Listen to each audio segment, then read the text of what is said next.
This is Tim Bison. My name is Arnold. We got Snoke, Sakar, Julie, and the guy behind the camera is Mason. Hello. Our project was to build a canoe, a cardboard canoe, and we had to decide ourselves on a design. So we opted for this design with a flat bottom. Bottom had to be flat. The reasons why we opted for this canoe, this design is actually pretty simple. It was much easier to build, and it was going to be easier to reinforce because we're going to have to be putting on a lot of weight on it. So yeah, so cardboards are not really meant to be used as a canoe, because they're cardboards. So yeah, and this design was going to allow us to put on as much reinforcements as we can, and be able to take on at least 200 kilograms without sinking, hopefully.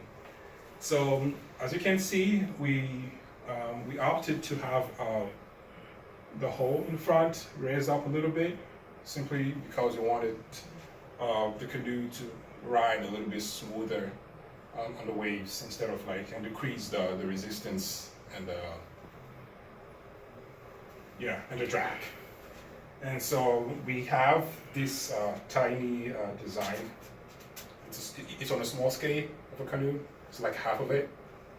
And if you can tell, this the front side is a little bit raised up, as I mentioned before. This way we can actually have a smoother ride on the waves. So I'm gonna let Snoke explain how we're gonna make the base sturdier. Snoke? Yeah. Hello everyone.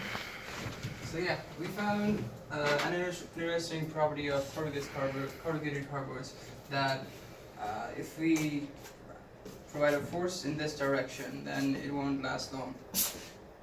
It will tip over like this. And then if we apply a force this way, it will be much more stronger.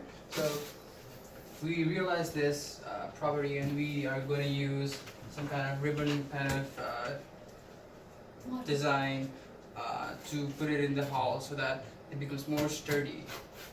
So that's about the grain strength. And then we also are taking in account to Archimedes' principle that says that the upthrust exerted in any floating or submerged object in fluid is equal to the weight of the water displaced. And we kind of have a rough estimate of how much our volume of the cardboard must be at the least, and that's 0.188 meters cubed. So I'm going to introduce Sakar, our next speaker, for discussing about how we manage our meeting times. So hello everyone. Here I will talk about how we managed to work as a group in this project. So at first it was very hard for us because we didn't know each other very well. We had a very different schedule, and we used to live in very different places, far from each other. So we were not sure that how we were going to make the meetings successful. So later we linked each one of us in the social media so that we could communicate on how the project is going on and how we can contribute to the project as an individual and a group member.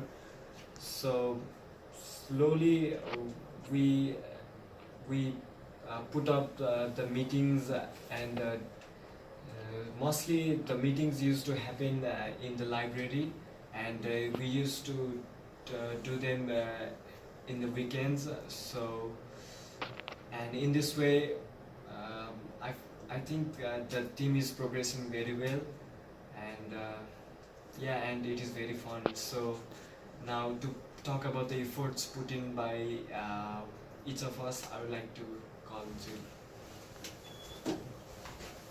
Well, as for the leadership of our team, each of us was a leader in our own way. All of us contributed something to the table. For example, Shlok brought the idea of grain strength, which made the canoe more sturdier. And Arnold here had the design process all figured out. Mason and Sakar brought the cardboards. But we chose Mason Lacour as our leader because his self-confidence and faith in himself was self-apparent. He was always stepping up and giving supplies. He brought the cardboard, he brought the duct tape, and he also provided us the workplace and transportation. He also broke down our goal of making cardboard canoe into short, manageable plans. He was always taking the major decisions, and yeah, that's it. That's why we chose Mason as our leader.